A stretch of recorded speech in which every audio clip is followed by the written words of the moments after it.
वह उसी डायरेक्शन में उड़े जा रहा था, लेकिन उसे 1.5 घंटा हो गया था। और उसी को ध्यान में रखते हुए नितिन की आंखें सिकुड़ गई और वो अचानक से अपनी जगह पर रुक गया। ये यहाँ पर हो क्या रहा है? मुझे कम से कम कई 100 किलोमीटर हो चुके हैं और अब तक भी मैं वहां तक नहीं पहुंच पाया। और ये सोचते हुए नितिन ने कुछ महसूस किया कि वहां पर कुछ वास्तव में गड़बड़ थी, क्योंकि अब तक भी उन हवा की आवाजों के अंदर कोई भी बदलाव नहीं आया था। और इसका मतलब था कि अभी तक वह उसके आसपास भी नहीं पहुंचा था। अब नितिन खुद को अब उसकी जगह पर रखकर देखता है और वह सोचता है कि अगर ऐसे ही वह धुनों को बजाता है तो वास्तव में कई 100 किलोमीटर तक की वह धुनें फैल जाएगी, एक 8 स्टार राक्षसी ट्यूनिस्ट की तरह। नितिन मन ही मन में सोचने लगा, मुझे पूरा विश्वास है कि मैं एक ही दिशा के अंदर चल रहा हूँ, लेकिन पता नहीं किसी तरह से मैं अभी तक भी आगे नहीं बढ़ पा रहा। ऐसा लग रहा है कि मैं एक ही जगह पर अटका हुआ हूँ। क्या ऐसा हो सकता है कि मैंने सिक्स सेंस को पूरी तरह से बंद कर दिया हो, जिसकी वजह से मैं यहीं पर ही आसपास ही घूम रहा हूँ? क्योंकि वास्तव में नितिन को भी पता था कि कंफ्यूजन फॉर्मेशन के अंदर ऐसा सब कुछ होता रहता था और ये उन सभी फॉर्मेशंस के लिए ज्यादा दुर्लभ भी नहीं था। वास्तव में कुछ ऐसी फॉर्मेशंस भी होती थी कंफ्यूजन फॉर्मेशंस के अंदर जो बिल्कुल भूल भुलैया की तरह काम किया करती थी, और वो किसी भी व्यक्ति के दिमाग को और यहाँ तक कि उनके हाथ में पड़े हुए कंपास को भी भटकाने में कामयाब हो जाती थी, जिससे उन्हें ऐसा लगता था कि वो जा रहे हैं दक्षिण के अंदर, लेकिन वो उत्तर की ओर मुड़ जाते थे और उसी के साथ में वो पूरी तरह से गलत दिशा के अंदर जाने लगते थे। ऐसा ही कुछ यहाँ पर भी है। नितिन अब कुछ दिमाग लगा और यहाँ पर से निकलने का कोई आइडिया निकाल। कुछ पल की सोच विचार के बाद में नितिन के मन में अचानक से एक ख्याल आता है कि अगर मैं यहाँ पर फॉर्मेशन लगाकर आगे बढ़ने की कोशिश करता हूँ तो शायद इससे कोई काम बन सकता है। आगे सिकोड़ते हुए नितिन ने जल्दी से अपनी स्टोरी लिंक के अंदर से कुछ फॉर्मेशन फ्लैग्स बाहर निकाल लिए।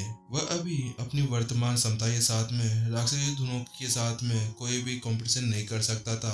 हालांकि फॉर्मेशंस के अंदर सेवन स्टार फॉर्मेशन मास्टर जितनी महारत होने के बाद में वह आसानी से एक फॉर्मेशन लगा सकता था जो इस स्थानिक फॉर्मेशन के अंदर उसे नेविगेट करने की मदद करेगी। वही सोचते हुए नितिन ने अपने फॉर्मेशन फ्लैग्स को नीचे फेंक दिया, फुश, और एक भनभनाहट के साथ में एक फॉर्मेशन वहां पर स्थापित हो गई। उस फॉर्मेशन के अंदर खड़ा होने के बाद में नितिन बता सकता था कि वास्तव में जिस दिशा में वो जा रहा था उस दिशा को वह दिशा अब पूरी तरह से चेंज हो गई थी और अब वह ऐसी दिशा के अंदर बढ़ने लगा था जिस तरह बिल्कुल भी कोई अंत नहीं था।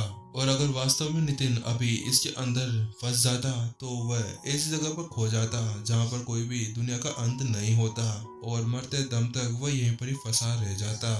नितिन अब ग्रैंड मास्टर कृष्णा द्वारा बनाए गए उस निडल के बारे में सोचने लगा। डायरेक्शन निडल, उस निडल का यूज करते हुए किसी भी डायरेक्शन का आराम से पता लगाया जा सकता था।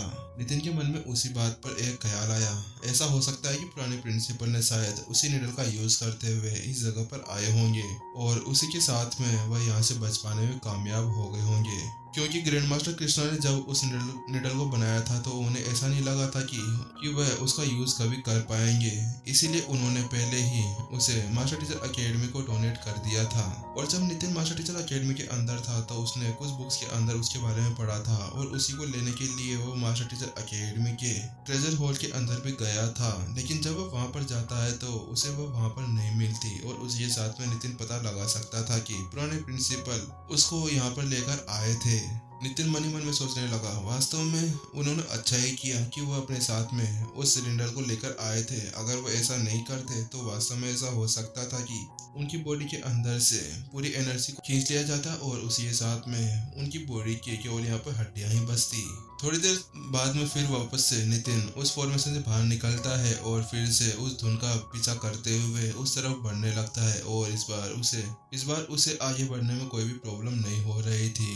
लेकिन फिर थोड़ी दूर जाने के बाद में कुछ 10 किलोमीटर के बाद फिर से उसे महसूस हुआ कि वह फिर से दिशा भटकने लगा है, इसीलिए फिर से अपने स्टोरी रिंग के अंदर से फॉर्मेशन फ्लैग्स बाहर निकालता है और फिर से वहां पर एक और फॉर्मेशन लगा लेता है। थोड़ी देर वहां पर फिर से दिशा का पता लगाने के बाद में फिर से वह आगे बढ़ने लगता है। एक ही चक्कर 3 बार काटने के बाद में आखिरकार वो वहां पर पहुंच ही गया। अब उसके सामने 3 मीटर लंबा और 2 मीटर चौड़ा पत्थर पड़ा हुआ था। वह पत्थर बिल्कुल चपटा सा था, ये थोड़ा सा पीला था और ये इतिहास की याद दिला रहा था। क्योंकि इसके ऊपर हवा बारिश के बहुत सारे निशान थे। उसके अंदर से ही धीरे धीरे कंपन बाहर निकल रहा था, जिसके कारण वह सभी राक्षसी धुनें बन रही थी। नितिन उसके पास में गया और उसने देखा कि उसके ऊपर 3 वर्ड लिखे हुए थे, द अनबाउंडेड वर्ल्ड। उन शब्दों को पढ़ने के बाद में नितिन ने उसके नीचे देखा कि उसके नीचे कुछ और भी लिखा हुआ था।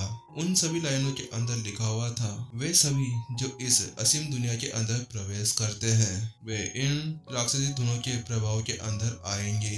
केवल वही व्यक्ति यहाँ से बाहर निकल पाएंगे जो इन्हें सहन करेंगे और जिनके अंदर सहन शक्ति बहुत ज्यादा अधिक होगी, जो उन सभी राक्षसी धुनों के अंदर से 3 दिनों के अंदर बाहर निकल जाएंगे। वह यहाँ पर मेरी सीक्रेट टेक्निक को खोज पाने में कामयाब होंगे। जो व्यक्ति यहाँ से 10 दिनों के अंदर निकलने में कामयाब होंगे, उन्हें यहाँ से जाने के बाद में अच्छा सा अनुभव मिलेगा। और जो व्यक्ति यहाँ से निकलने में 10 दिन से अधिक लगा देते हैं, उनके लिए केवल मेरे पास में कुछ ही शब्द है, वह वास्तव में बिल्कुल बेकार लड़ाकू होंगे जो यहाँ पर आकर इस तरह से फंस गए। क्योंकि अब आपने इस टेबलेट को ढूंढ लिया है, तो इसके बाद में मैं आपको एक ही सलाह दूंगा, जल्दी से जल्दी यहाँ से बाहर निकल जाओ। क्या 3 दिन 10 दिन ये क्या लगा रखा है? मुझे तो ऐसा लगता है जब से मैंने उस गेट के अंदर कदम रखा है, मुझे यहाँ पर आते आते केवल 1 ही घंटा हुआ है। क्या वास्तव में ये कोई टेस्ट था? और ये क्या लिखा हुआ है 3 घंटे? अरे मैंने तो इसको 1 घंटे के अंदर ही पार कर लिया। क्या ये फालतू का बेतुका सा टेस्ट? ऐसा वही मूर्ख होगा जिसको 3 दिनों के बाद में पता नहीं चले कि वास्तव में यहाँ पर कोई गड़बड़ है। फिर नितिन थोड़ा सा और नीचे देखता है तो वहाँ पर भी कुछ शब्द लिखे हुए थे। वहाँ पर लिखे हुए थे, मैं सेकर हूँ, अपनी टीम के साथ में यहाँ पर आया था, लेकिन यहाँ पर आने के बाद में मैं आधे महीने से यहाँ पर फंसा हुआ था और यहाँ पर खो गया था। अपनी वर्तमान क्षमताओं के साथ में मैं इस प्राचीन डोमेन के अंदर इसको पार कर पाने में कामयाब नहीं हुआ। बस मुझे तो इतनी खुशी है कि मैं यहाँ पर सही समय पर पहुँच गया उन सभी अलौकिक राक्षसों को रोकने के लिए। उन लाइनों को पढ़ने के बाद में नितिन परेशान हो गया। क्या वास्तव में पुराने प्रिंसिपल यहाँ पर आधे महीने तक फंसे हुए थे? उसको देखने के बाद में नितिन के मन में एक ही ख्याल आया, वास्तव में पुराने प्रिंसिपल आप भी बहुत ज्यादा मूर्ख थे। क्योंकि नितिन के अनुसार जब वह लोग इस स्थानिक फॉर्मेशन के अंदर घुसे थे तो उसके बाद में ही उनके ऊपर उसका असर हो जाना शुरू होना चाहिए था, लेकिन उसके बाद में उनको कुछ समय बाद में उसका पता लगा जाना चाहिए था कि उनके साथ में वास्तव में कुछ ना कुछ गलत था। क्योंकि वास्तव में राक्षसी धुनों का वह इस्तेमाल करते हुए किसी के शरीर के ऊपर उनकी एनर्जी को बाहर खींचा जा रहा था, तो उसके साथ में तो उन्हें अपने साथियों को पता चल जाना चाहिए था कि वास्तव में यहाँ पर कुछ ना कुछ गड़बड़ थी। और उसी के साथ में 2-3 दिन के अंदर इस जगह पर पहुंच जाना उनके लिए बहुत ही ज्यादा इजी हो जाता। फिर भी वास्तव में किसने सोचा था कि पुराने प्रिंसिपल को यहाँ पर पहुंचने में आधा महीना लग जाएगा। वास्तव में पुराने प्रिंसिपल इतने ज्यादा बुद्धिमान भी नहीं थे, मुझे तो वो मंदबुद्धि लगते हैं। लेकिन मुझे ऐसा लगता है कि वो तो उनकी साधनाओं की वजह से था, क्योंकि उनकी साधना कम होगी, जैसे कि अभी प्रिंसिपल समर, प्रिंसिपल सार्थक, इनके साथ में भी वैसा ही सब कुछ हुआ था। वह भी एक पल के लिए तो उस शैतानी धुनों के अंदर चले गए थे और इसी के चलते हुए शायद वह अपने आसपास के परिवेश से बिल्कुल ही अनजान थे। क्योंकि वास्तव में पुराने प्रिंसिपल जिन साथियों के साथ में आए थे वह सभी होंगन मास्टर टीचर अकेडमी के बुजुर्ग थे, जिनका लेवल केवल संत लेवल स्टेज 1 के ऊपर था। और मेरे हिसाब से यहाँ तक उनके अंदर केवल एक टीचर केवल संत लेवल स्टेज 2 के ऊपर ही रहा होगा, तो शायद उसी के चलते हुए उनकी भी स्थिति प्रिंसिपल समर्थ और सार्थक की तरह हो गई थी।